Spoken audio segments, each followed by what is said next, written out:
आपको वो audio recording सुनवाते हैं जिसमें आरोपी सपेरा राहुल पीएफए कार्यकर्ता से फोन पर बातचीत में एल्विश यादव के नाम पर जिंदा सांप सप्लाई करने की हामी भर रहा है और इसकी कंडीशंस भी बता रहा है।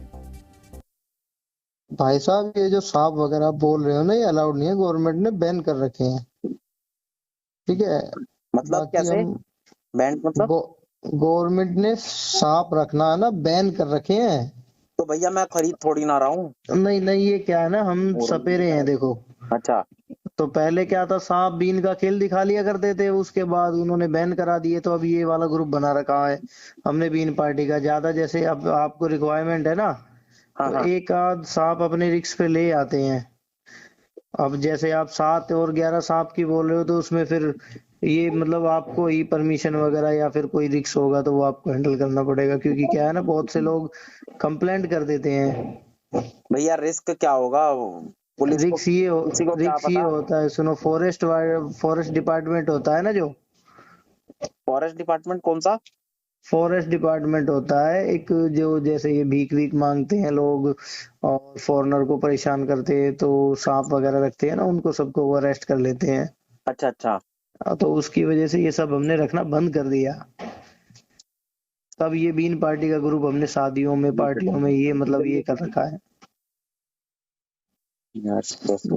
तो दिक्कत ये है कि 7 सांप 11 सांप आप जो बता रहे हो ना, करने को तो कर देंगे, लेकिन वो क्या है कि फिर आपके ऊपर आए, मतलब आपकी हेडिंग है। अरे भैया हम देख लेंगे, कोई दिक्कत। हाँ, तो मतलब ये है कि हमें हमारे घर से आप अपने यहाँ तक और आपके वहां से वापस हमारे घर तक आपको आपकी वो होगी सिक्योरिटी है। मतलब कोई बात नहीं, आप को वापसी में छुड़वा देंगे फिर, और क्या करें कैब में? नहीं, गाड़ी वगैरह तो चलो हम कर लेंगे उसका। अच्छा। आप मतलब कन्वेंस जो भी होगा वो दे देना, लेकिन आने जाने की उसके बीच दौरान कुछ हमें अगर कोई परेशान करता तो उसकी हेडिंग आपकी होगी। कोई बात नहीं, वो तो देख लेंगे यार। क्या है ना, क्योंकि मिलते नहीं है। अब ये क्या है, मुझे राजस्थान या फिर इधर यूपी साइड जाना पड़ेगा सांप वगैरह लाने के लिए। और पार्टी हमारी ये दिल्ली की है। आप गाजियाबाद कौन सी जगह से बोल रहे हो? लोनी। लोनी। 7-8 आप जो सांप बता रहे हो, इनको 2 से 3 बंदे तो आपके फुटेज वगैरह होंगे। वो मुझे पता है आप किस टाइम का प्रोग्राम कराना चाह रहे हो। वो तो फोटो वगैरह लोगे। फोटो और इनकी जानकारी वगैरह देनी पड़ेगी आपको। अजगर होता है ना मोटे वाला सांप। हाँ, वो गले में। अजगर तो नहीं होगा फिलहाल, ब्लैक कोबरा, पद्मनाग, मतलब 2-3 वैरायटी आ जाएगी इसके अंदर। भैया आप ना वैसे ले आओ जो खतरनाक ना हो यार, कई लोग डर के भागे। ठीक है, तो भैया पैसे का कितने का होगा? तो उसके तो भाई उसका 7-8 जो आप बता रहे हो ना, 7-8 जा, वो तो बड़ा ग्रुप 11 हो जाए, 9-11। तो ये बड़ा ग्रुप है भाई, ये तो कम से कम 31,000 रुपए लेते हैं इसके। मैं आपको एक वीडियो भेज रहा हूँ। 11 वाला बताओ आप कितने का करोगे? तो 11 भाई हम बता तो रहा हूँ मैं, कम से कम 31,000 रुपए लेते हैं हम इस चीज के। और कोई ऐसे सांप हो भैया जो गले वाले में डालने कुछ खतरा ना हो? सर मैं सांप तो आपको ऐसी वैरायटी ला दूंगा कि आप देख के ही खुश हो जाओगे। हाँ ठीक है, बाकी रिक्स की बात है वो आप देख लेना। बाकी अमाउंट है ना, अमाउंट जो बता रहे हो ये तो था उन्होंने, एल्विश यादव भाई है ना, उन्होंने बताया था। अच्छा, एल्विश जी ने दिया है नंबर आपको? ठीक है, समझ गया, मैं समझ गया। तो एल्विश जी से आप खुद ही पता कर लो ना क्या चार्ज लेते हैं। अरे भाई अब वही है ना, डायरेक्ट बात नहीं है। डायरेक्ट तो नहीं कर पाएंगे, आप समझा करो, आप ही सही करो यार। आपने जो ऑडियो रिकॉर्डिंग सुनी उसमें सपेरा राहुल एल्विश यादव का नाम ले रहा है, लेकिन कहीं भी ऐसा नहीं लग रहा कि एल्विश खुद सांप या सांप के जहर की तस्करी में शामिल हो। हालांकि उसकी बातों से ऐसा लग रहा है कि एल्विश यादव उसके पुराने ग्राहक हैं। यानी एक बात तो क्लियर है कि एल्विश यादव सांपों और सांप के जहर की तस्करी करने वाले गिरोह से जुड़े हुए थे, क्योंकि एल्विश यादव का नाम सुनते ही आरोपी राहुल सांपों की सप्लाई करने के लिए तैयार हो गया। पहली नजर में तो एल्विश यादव इस केस में मुख्य संदिग्ध नजर आ रहे हैं। अब हम आपको एक रिपोर्ट दिखाते हैं जिसमें हमने उन परिस्थितियों का विश्लेषण किया है जिसमें एल्विश यादव फंसते जा रहे हैं। उनका नाम सुनकर सपेरे बड़े बड़े शहरों में सांप और सांप के जहर की सप्लाई कर रहे हैं। एल्विश यादव भाई है ना, उन्होंने बताया था। अच्छा अच्छा, एल्विस जी ने दिया है नंबर आपको? हाँ, ठीक है, समझ गया, मैं समझ गया। तो एल्विस जी से आप खुद ही पता कर लो ना क्या चार्ज लेते हैं। तो एल्विस जी तो हमें यहाँ स्टूडियो में भी बुलाते हैं इधर नोएडा। सांप को गले में डालकर नाच गाना करते एल्विश यादव के ये वीडियो बता रहे हैं कि उन्हें कितना शौक है। लेकिन क्या ये सिर्फ शौक है या बिजनेस भी है? क्योंकि पीएफए के स्टिंग और पुलिस के शिकंजे में फंसे 5 सपेरे तो यही दावा कर रहे हैं कि वो नोएडा सांप और सांप का जहर लेकर एल्विश के कहने पर पहुंचे थे। हालांकि पुलिस अभी तक एल्विश तक नहीं पहुंच पाई है।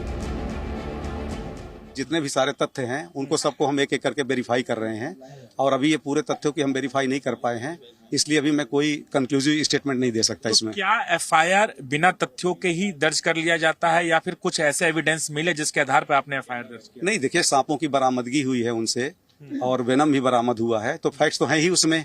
लेकिन तो एल्विस यादव की क्या भूमिका रही है? कुछ फैक्ट तो बिल्कुल है, सांप बरामद हुए हैं, जहर बरामद हुए, एल्विस की क्या भूमिका रही है? उसी की भूमिका के बारे में और बहुत सारी चीजें हैं जो उन्होंने स्टेटमेंट में दिया, उनका हम वेरीफाई कर रहे हैं। सांप के जहर की तस्करी का आरोपी बनते ही एल्विश अज्ञातवास में चले गए और अब सिर्फ उनके वीडियो ही सामने आ रहे हैं जिसमें एल्विश खुद को पूरी तरह निर्दोष बता रहे हैं। ये सारी चीजें जो मेरे खिलाफ फैल रही हैं, जितने भी आरोप मेरे ऊपर लगे हैं भाई, सारे बेबुनियाद हैं, सारे फेक हैं, 1% भी इनमें सच्चाई नहीं है। मैं पूरा सहयोग करने के लिए तैयार हूँ यूपी पुलिस के साथ और मैं रिक्वेस्ट करूंगा यूपी पुलिस को, पूरे प्रशासन को, माननीय मुख्यमंत्री जी योगी आदित्यनाथ जी को कि मेरी 1% भी 0.1% भी अगर इस चीज़ में इन्वॉल्वमेंट मिल जाती है, मैं सारी जिम्मेदारी लेने को तैयार हूँ। और मीडिया से रिक्वेस्ट है, कृपा करके जब तक आपके पास ठोस सबूत ना हो जाए एल्विश यादव अरेस्टेड, जो सारी चीज़ें आप लिख रहे हो, प्लीज़ मेरा नाम खराब ना करें। और ये जितने भी इल्ज़ाम लगे इनसे मेरा कोई लेना देना नहीं है, दूर दूर तक 100 मील तक मेरा कोई लेना देना नहीं। अगर ये प्रूव होते हैं तो मैं उसकी जिम्मेदारी लेने के लिए तैयार हूँ। एल्विश खुद को बेगुनाह बता रहे हैं, लेकिन मेनका गांधी एल्विश को ही सांप का जहर बेचने वाले गिरोह का सरगना बता रही हैं और पुलिस पर एल्विश की तुरंत गिरफ्तारी का दबाव बना रही हैं। ये जो बंदा है इसके ऊपर हमारी नज़र बहुत दिनों से है, क्योंकि ये जो अपने फिल्में खींचता है, फोटो खींचता है और लगाता है यूट्यूब पर, उसमें वो सांप अक्सर पहनता है। तो फिर ये सारे के सारे सांप इंडेंजर्ड स्पीशीज हैं, पाइथन्स हैं, कोबराज हैं, और इनको लेने के लिए, इस्तेमाल करने के लिए 7 साल की सज़ा है, संगीन जुर्म माना जाता है, शेड्यूल 1 एनिमल है।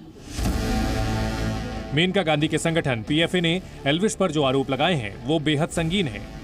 जिंदा सांपों के साथ वीडियो शूट करवाना, विदेशी लड़कियों को बुलाकर रेव पार्टियां करवाना, रेव पार्टियों में नशे के लिए सांप के जहर की सप्लाई करवाना। हमेशा विवादों में रहने वाले एल्विश यादव पर अब की बार जो आरोप लगे हैं, अगर वो साबित हो गए तो अब की बार एल्विश का जेल जाना तय है। इसमें 2 साल से 7 साल तक, जहाँ तक मेरी जानकारी है, 2 साल से 7 साल तक की सज़ा है और इसमें पुलिस अपना काम कर रही है और मैं समझता हूँ पूरी कड़ी कार्रवाई की जाएगी। कानून सबके लिए बराबर है और कानून अपना काम कर रहा है और कानून के अंतर्गत जो भी कार्रवाई होगी वो अवश्य की जाएगी। वाइल्ड कार्ड एंट्री लेकर बिग बॉस जीतकर इतिहास रचने वाले एल्विश यादव अब वाइल्ड लाइफ एक्ट में आरोपी बन चुके हैं। फिलहाल सारे सबूत और आरोपियों के बयान सांपों के जहर की तस्करी में एल्विश यादव के शामिल होने का इशारा कर रहे हैं। हालांकि पुलिस इस मामले में बेहद संभल कर आगे बढ़ रही है और सोच समझकर बोल रही है। क्या जानकारी मिल पाई थी सर अब तक? क्या जानकारी जो एफआईआर दर्ज का विषय आप भी जानते हैं कि वो डिस्क्लोज नहीं किया जाता, लेकिन जो भी दोषी है उसके विरुद्ध कठोर कार्रवाई की जाएगी, इतना मैं कह सकता हूं। एल्विश यादव पर सांप के जहर की तस्करी में शामिल होने के आरोप लगने के बाद सोशल मीडिया पर उनकी कुंडली भी खंगाली जा रही है। लोग एल्विश की बीजेपी नेताओं से नजदीकियों पर सवाल उठा रहे हैं, बीजेपी नेताओं के साथ उनकी तस्वीरें पोस्ट कर रहे हैं। लोगों के लिए यकीन करना मुश्किल हो रहा है कि सोशल मीडिया का इतना बड़ा स्टार सांप के जहर की तस्करी कर रहा था। अपने वीडियोज से हर महीने करोड़ों रुपए कमाने वाला यूट्यूबर सांप के जहर बेचने वाला गिरोह चला रहा था। क्या आपको पूरी उम्मीद है कि जांच में पूरी तरह से वो पाक साफ निकलेंगे? बिल्कुल, क्यों नहीं निकलेंगे? पाक साफ ही और पाक साफ ही रहेंगे। उन्होंने अपना काम कर दिया। अगर ऐसा कुछ है, इन्वेस्टिगेशन होती, जो भी है साथ है, कोई दिक्कत नहीं किसी प्रकार की। सच को आज नहीं, सत्य की जीत होगी। मेरे मन में ये चीजें आई हैं कि भाई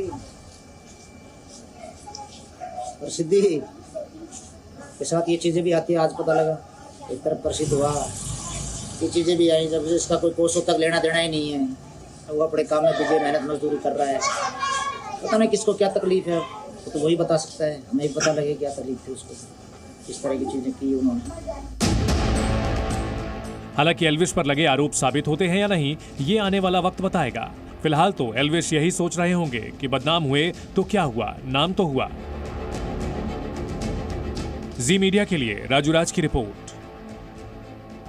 अब एल्विश यादव सांप के जहर के काले कारोबार में शामिल थे या नहीं?